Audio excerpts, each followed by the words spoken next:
प्यारे विद्यार्थियों, साहित्यिक हिंदी का पेपर है जो यूपी बोर्ड एग्जाम 2026 के लिए सबसे ज़्यादा महत्वपूर्ण है। मेरे प्यारे बच्चों, यह एक वायरल पेपर है। सेम ऐसा ही पेपर आपके बोर्ड एग्जाम 2026 में पूछा जाएगा। समय 3 घंटे 15 मिनट का होता है मेरे प्यारे बच्चों, और पूर्णांक होता है 100 का। के 15 मिनट परीक्षार्थियों को प्रश्न पत्र पढ़ने के लिए निर्धारित है।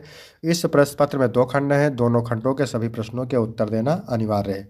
तो चलिए वीडियो को शुरू करते हैं। खंड का, इसमें प्रश्न नंबर 1 का है, आवारा मसीहा के लेखक हैं आचार्य रामचंद्र शुक्ल, मुंशी सदाशिवलाल, विष्णु प्रभाकर, हजारी प्रसाद द्विवेदी। तो आवारा मसीहा के लेखक हैं विष्णु प्रभाकर, और आवारा मसीहा जीवनी विधा की रचना है। ध्यान रखेंगे, आवारा मसीहा जीवनी विधा की रचना है। इसके बाद प्रश्न नंबर 1 का ख है, संयोगिता स्वयंवर किसकी रचना है?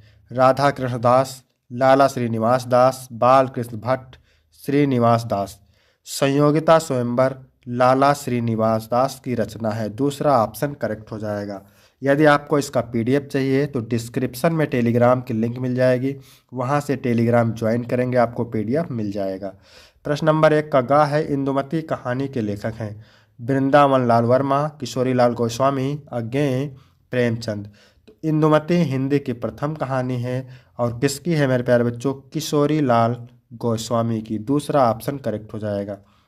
अगला प्रश्न है, स्कंदगुप्त नाटक के लेखक हैं लक्ष्मी नारायण मिश्र, जयशंकर प्रसाद, भारतेंदु हरिश्चंद्र, प्रताप नारायण मिश्र। तो स्कंदगुप्त नाटक के लेखक है मेरे प्यारे बच्चों जयशंकर प्रसाद। दूसरा ऑप्शन बिल्कुल राइट हो जाएगा। इसके बाद अगला प्रश्न है, मृगनयनी उपन्यास के लेखक हैं भगवती चरण वर्मा, वृंदावन लाल वर्मा, अमृत राय, जैनेन्द्र कुमार।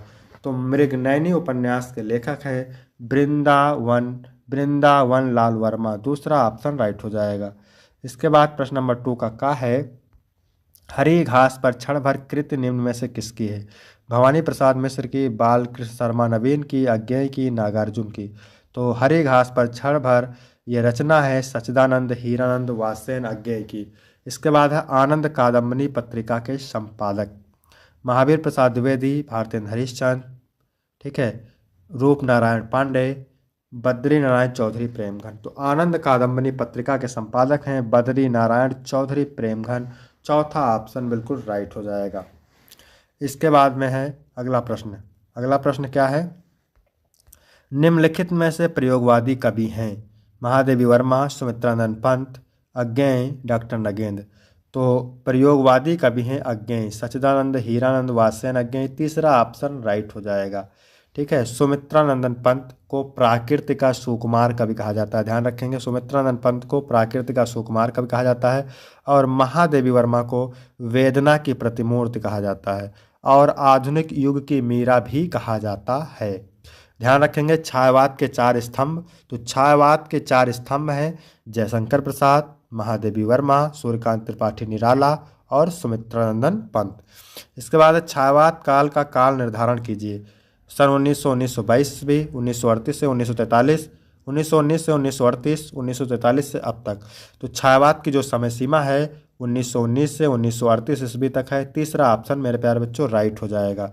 इसके बाद अगला प्रश्न है, प्रश्न नंबर 2 का अंगा कामायनी रचना है किसकी? जयशंकर प्रसाद की है, महादेवी वर्मा की है, निराला की है, किसी की नहीं है। तो इसका उत्तर आप कमेंट करके बताएंगे। ठीक है, कामायनी में सर्गों की संख्या कितनी है? 15। कामायनी में 15 सर्ग हैं, मोस्ट इंपॉर्टेंट है, ध्यान रखिएगा। इसके बाद प्रश्न नंबर 3 है, दिए गए गद्यांश पर आधारित निम्नलिखित प्रश्नों के उत्तर दीजिए। मोस्ट इंपॉर्टेंट गद्यांश है मेरे प्यारे बच्चों, तो चलिए इसको पढ़ते हैं पहले, फिर मैं आपको इसको हल करने की ट्रिक भी बताऊंगा। भूमि भूमि पर बसने वाला जन और जन की संस्कृति, इन तीनों के सम्मिलन से ही राष्ट्र का स्वरूप बनता है। भूमि का निर्माण देवों ने किया है, वह अनंत काल से है। उसके भौतिक रूप, सौंदर्य और समृद्धि के प्रति सचेत होना हमारा आवश्यक कर्तव्य है। भूमि के पार्थिव स्वरूप के प्रति हम जितने अधिक जागृत होंगे, उतनी ही हमारी राष्ट्रीयता बलवती हो सकेगी। यह पृथ्वी सच्चे अर्थों में समस्त राष्ट्रीय विचारधाराओं की जननी है। जो राष्ट्रीयता पृथ्वी के साथ नहीं जुड़ी वह निर्मूल होती है। राष्ट्रीयता की जड़ें पृथ्वी में जितनी अधिक गहरी होंगी, उतनी ही राष्ट्रीय भाव का अंकुर पल्लवित होगा। तो जहाँ पर जन शब्द दिख जाए, भूमि दिख जाए, राष्ट्र से दिख जाए, पृथ्वी दिख जाए, तो आप समझ जाए राष्ट्र का स्वरूप चैप्टर से लिया गया है। तो पहला क्वेश्चन है, उपयुक्त गद्यांश के पाठ और लेखक का नाम। तो पाठ का नाम राष्ट्र का स्वरूप, और लेखक का नाम है डॉक्टर वासुदेव शरण अग्रवाल। भूमि का निर्माण किसने किया है? तो आपने अभी पढ़ा था, भूमि का निर्माण देवों ने किया है। ठीक है, भूमि का निर्माण देवों ने किया है। इसके बाद अगला प्रश्न है, हमारा आवश्यक कर्तव्य क्या है?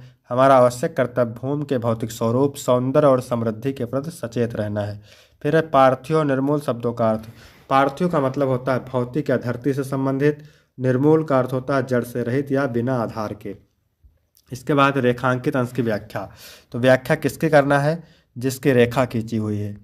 ठीक है, यहाँ से लेकर के और यहाँ तक की करना है व्याख्या। तो चलिए देख लेते हैं व्याख्या कैसे करना है आपको। लेखक कहते हैं कि पृथ्वी धरती ही सभी राष्ट्रीय विचारधाराओं की जननी है। राष्ट्रीयता का आधार पृथ्वी होती है। अगर राष्ट्रीयता भूमि से जुड़ी नहीं होती तो उसका कोई स्थायी आधार नहीं होता और वह टिकाऊ नहीं होती। इसके बाद अथवा करके दिया है, ये भी मोस्ट इम्पॉर्टेंट है। ठीक है, इसको भी पढ़ते हैं।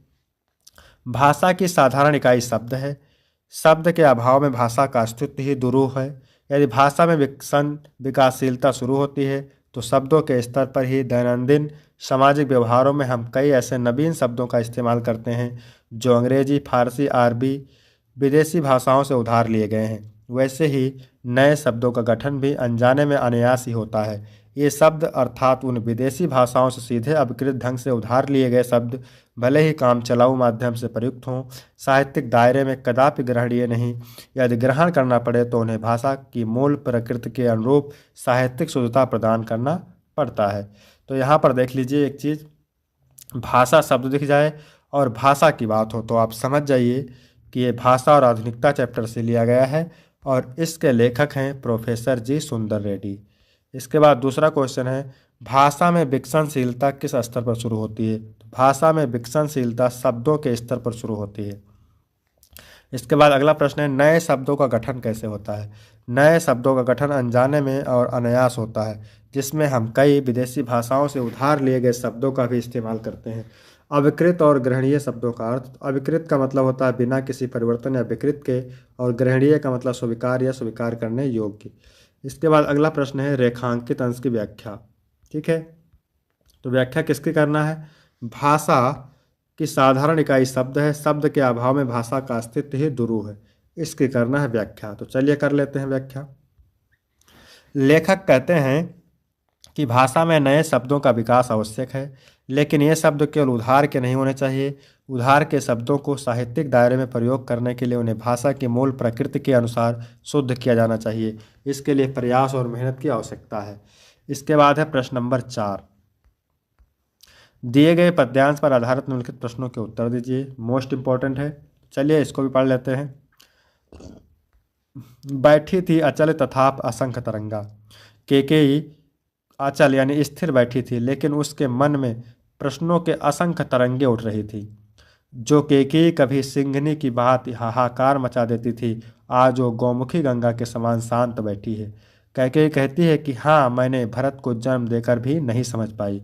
सब लोग सुने और तुमने भी अभी स्वयं यह मान लिया है, तो अब यह सच है। अगर ये बात सच है तो अब तुम, हे पुत्र, हे राम, तुम घर लौट चलो। मैं तुम्हारी अपराधीन हूँ, मैं तुम्हारी माता अपराधीन हूँ। तुम्हारी दुर्बलता क्या है? शपथ क्या है? दुर्बलता का विशेष चिन्ह है। पर हम अबला स्त्री के लिए और कौन सा रास्ता है? मोस्ट इंपॉर्टेंट है। ठीक है, कहाँ से लिया गया है कमेंट करके बताएंगे। उपयुक्त पद्यांश के शीर्षक और कवि का नाम कमेंट करेंगे। प्रस्तुत पद्यांश में किन किन पात्रों के बीच संवाद हो रहा है? तो किन किन पात्रों के बीच संवाद हो रहा है मेरे प्यारे बच्चों? तो ये संवाद हो रहा है राम और कैकेयी के बीच में। घर लौट चलने के लिए कौन किससे आग्रह कर रहा है? तो घर लौट चलने के लिए कैकेयी राम से आग्रह कर रही है। फिर गंगा के 2 पर्यायवाची लिखिए और रेखांकित अंश की व्याख्या। मोस्ट इंपॉर्टेंट है। फिर यहाँ पे अथवा करके दिया है, इसको भी देख लेते हैं। बैठी खिन्ना एक दिवस वह गेह में थी अकेली। उदासी से परिपूर्ण एक दिन राधा अपने घर के आंगन में अकेली बैठी हुई थी। उसके दोनों नेत्रों से आंसू आ करके उसको आंखों को सजल बना रहे थे और पृथ्वी को भिगो रहे थे। ठीक है, इसी समय प्रातः वाली पवन खिड़कियों से फूलों के सुगंध को लेकर के धीरे से राधा के घर में प्रवेश करती है। दुख को और अत्यधिक बढ़ता देख करके राधा दुखी हो जाती है। श्रीमती राधा धीरे स्वर में पवन से कहती है कि हे प्रातःकालीन पवन, तुम मुझे इतना क्यों सताती है? क्या तुझ पर भी समय की क्रूरता का प्रभाव पड़ गया है? वेरी वेरी मोस्ट इंपॉर्टेंट है। उपयुक्त पद्यांश के शीर्षक और कवि का नाम। पवन दूत का है, कवि अयोध्या सिंह उपाध्याय हरिओं है। राधा ने प्रातःकालीन वायु से दुखित होकर क्या कहा? राधा ने प्रातःकालीन वायु से दुखित होकर के कहा, हे प्रातःकालीन पवन, तुम मुझे इतना क्यों सता रही हो? घर में दुखी होकर एक दिन अकेले कौन बैठा था? राधा। फूलों की सुगंध से युक्त होकर राधा के घर में किसने प्रवेश किया? तो फूलों की सुगंध से युक्त होकर के राधा के घर में किसने प्रवेश किया? पवन ने, हवा ने। फिर है रेखांकित अंश की व्याख्या। इसके बाद फिर अगला है 5 का नंबर। लेखक का साहित्यिक परिचय देते हैं, उनकी प्रमुख कृतियों का उल्लेख कीजिए। 5 अंक का है। हरिशंकर प्रसाई, प्रोफेसर जी सुंदर रेड्डी, हजारी प्रसाद द्विवेदी। चैनल पर वीडियो पड़ा हुआ है, आप इसको पढ़ सकते हैं। ठीक है, मोस्ट इंपॉर्टेंट है। फिर यहाँ पर है कवि का साहित्यिक परिचय, 80 शब्द में है, 5 अंक का। मैथिली शरण गुप्त, रामधारी सिंह दिनकर और अज्ञेय। इसके बाद मेरे प्यारे बच्चों 6 नंबर है पंचलाइट कहानी के उद्देश्य पर प्रकाश डालिए, 80 शब्द में है, अथवा बहादुर कहानी की कथावस्तु का सारांश लिखिए, 80 शब्द में है। तो इसको आप तैयार करेंगे, मोस्ट इंपॉर्टेंट है। फिर है स्वपठित खंडकाव्य के आधार पर किसी एक खंड के एक प्रश्न का उत्तर दीजिए, 80 शब्द में, 5 अंक का है। तो ये खंडकाव्य है अलग अलग जिले के लिए, तो इसको आप तैयार करेंगे। इसके बाद मेरे प्यारे बच्चों खंडखा है, ये भी 50 अंक का होता है। निम्नलिखित संस्कृत गद्यांशों में से किसी एक का संदर्भ सहित हिंदी में अनुवाद कीजिए, कितने अंक का है? 7 अंक का। तो संस्कृतस्य व्याकरणम साहित्यस्य सरसम व्याकरणम च सुनिश्चितम। संस्कृत का साहित्य सरस और व्याकरण सुनिश्चित है। तस्य गद्य पद्य च ललित भाव बोध सामर्थ्य अद्वितीय श्रुति माधुर्य चा वर्तते। इसके गद्य और पद्य में ललित भावों को समझने की शक्ति और सुनने की अद्वितीय मधुरता है। किम बहुना चरित्र निर्माणार्थ यादर्शी सत्य प्रेरणा संस्कृत वांग्यम ददात। यानी अधिक क्या कहना, चरित्र के निर्माण में जैसी सत्य प्रेरणा संस्कृत साहित्य देता है, ना तादर्शिम किंचित अन्यत्, वैसी प्रेरणा कोई भी साहित्य नहीं देता है। मूलभूतानाम मानवीय गुणानाम यादर्शी विवेचना संस्कृत साहित्य वर्तते। मूलभूत मानवीय गुणों की जैसी विवेचना संस्कृत साहित्य में है, वैसी विवेचना किसी भी साहित्य में नहीं है। संदर्भ लिखेंगे, प्रस्तुत गद्यांश हमारी पाठ्यपुस्तक संस्कृत दिग्दर्शिका के संस्कृत भाषा महत्तम नामक पाठ से अवतरित है। संदर्भ लिखेंगे तभी आपको 7 पूरा अंक मिलेगा। यहाँ पर आप अनुवाद देख सकते हैं। इसके बाद अथवा वाला है, इसको भी देखते हैं, मोस्ट इंपॉर्टेंट है। महामना विद्वान वक्ता धार्मिक नेता पटु पत्रकार असित। महामना विद्वान वक्ता धार्मिक नेता एवं कुशल पत्रकार थे। परमस सर्वोच्च गुणा जनसेवा आसीत, उनका सर्वोच्च गुण जनसेवा ही था। यत्र कुत्राप अयम जनानाम दुखितान पीड़यमानसाम पश्यत तत्रैव सा शीघ्रेव उपस्थिता सर्वविधम सहायच्चा अकरोत्। वह जहाँ कहीं भी लोगों को दुखी और पीड़ित देखते थे, वहाँ वह शीघ्र उपस्थित होकर के सभी प्रकार से सहायता करते थे। प्राणी सेवा अस स्वभाव अवसित, प्राणियों की सेवा करना उसका स्वभाव था, उनका स्वभाव था। संदर्भ लिखना है ऐसे मेरे प्यारे बच्चों आपको, ठीक है। इसके बाद प्रश्न नंबर 8 का खा है, ये भी 7 अंक का है। श्लोक का संदर्भ सहित हिंदी में अनुवाद। तो जल बिंदु निपातेन करमशाह पूर्णतः घटा, यानी जल की एक एक बूंद गिरने से करमशाह घड़ा भर जाता है। ठीक है, सभी विधानों में धर्म और धन का यही कारण है। ऐसे आपको संदर्भ लिखना है, यहाँ पर आप देख सकते हैं।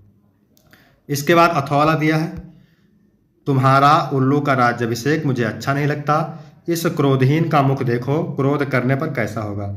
जातक कथा के उल्लूक जातकम चैप्टर से लिया गया है। क्वेश्चन नंबर 9 है, निम्नलिखित में से किन्हीं 2 प्रश्नों के उत्तर दीजिए। 4 अंक का होता है, 2 अंक के 2 प्रश्न करना रहता है। संस्कृत गौरवम दृष्ट्वा दंडिनम किम उक्तम। तो दंडिना उक्तम संस्कृत नाम देवी वाक अनुवाख्याता महर्षि भी केन अमृतस्सु आसानास्ति वित्तेन अमृतस्सु आसानास्ति वर्षा काले नगेंद्र केदसी भवंति वर्षा काले नगेंद्र रम्या भवंति। इसके बाद 10 का क ख और घा है, रस अलंकार छंद से 2 अंक का होता है मेरे प्यारे बच्चों। ठीक है, इसको आप देख लीजिए। इसके बाद है 11 नंबर प्रश्न, 9 नंबर का है निबंध। तो इनको आप तैयार करेंगे, मोस्ट इंपॉर्टेंट है। बेरोजगारी की समस्या, प्रदूषण की समस्या और समाधान, आतंकवाद की समस्या और समाधान, विज्ञान वरदान या अभिशाप। इसके बाद मेरे प्यारे बच्चों 12 का, इसमें संधि विच्छेद बताना है। ठीक है, वधुत्सवा का संधि विच्छेद क्या होता है? वधु प्लस उत्सवा। क्या होता है? वधु प्लस उत्सवा। इसके बाद है स्वागतम का संधि विच्छेद होता है सु प्लस आगतम। इसके बाद है नायिका का संधि विच्छेद होता है ने प्लस अका। ठीक है, नायिका का क्या होता है? ने प्लस अका, नय प्लस अका होता है। ठीक है, नय प्लस अका, यहाँ ध्यान रखना है। फिर है खा नंबर प्रश्न, निम्नलिखित में से किसी एक पद का समास का नाम लिखिए। तो अनुरूपम में अव्ययीभाव समास है, श्रेष्ठ पुरुषा में कर्मधारय है और भरपेट में अव्ययीभाव है। इसके बाद 13 नंबर प्रश्न, बैंक में खाता खोलने के लिए बैंक प्रबंधक को प्रार्थना पत्र अथवा अपनी गली मोहल्ले की नालियों की समुचित सफाई के लिए नगर निगम के स्वास्थ्य अधिकारी को पत्र लिखिए। तो ये भी 8 अंक का है। इसके बाद तैयार करेंगे, मोस्ट इंपॉर्टेंट है। इसके बाद है निम्नलिखित में से किसी एक शब्द के धातु एवं प्रत्ययों का योग स्पष्ट कीजिए। कटुता, कटु शब्द है, तल प्रत्यय है। प्रभुता में प्रभु क्या है, प्रभु शब्द है, तल प्रत्यय है। गता में गम धातु है और अक्त प्रत्यय है। ठीक है, अक्त प्रत्यय है। इसके बाद अगला क्वेश्चन है, निम्नलिखित में से किसी एक शब्द का प्रत्यय लिखिए। तो गुरुता, गुरुता में गुरु शब्द है, तल प्रत्यय है। ठीक है, गुरु शब्द है, तल प्रत्यय है। महत्व में महत शब्द है, महत शब्द है और तो प्रत्यय है, तो प्रत्यय है। भगवान में भग शब्द है और मतुप प्रत्यय है। ठीक है। इसके बाद अगला प्रश्न है 1 नंबर का, 2 नंबर का, रेखांकित पदों में से किसी एक पद में प्रयुक्ति विभक्ति तथा संबंधित नियम का उल्लेख कीजिए। आकाश छात्रे समम स्नात, तो समम दिख गया यहाँ पे, तो समम दिख गया है, तो सहयुक्ते प्रधान्य सूत्र से इसमें तृतीय विभक्ति है। श्री गणेशाय नमः, तो नमः स्वाहा स्वधा की बात हो तो चतुर्थी विभक्ति होता है मेरे प्यारे बच्चों। ठीक है, तो मेरे प्यारे बच्चों यहाँ तक वीडियो कंप्लीट होता है। वीडियो कैसा लगा, वीडियो अच्छा लगा तो वीडियो को लाइक करेंगे, चैनल को सब्सक्राइब करेंगे। फिर मिलते हैं आपको अगली वीडियो में, तब तक के लिए जय हिंद, जय भारत।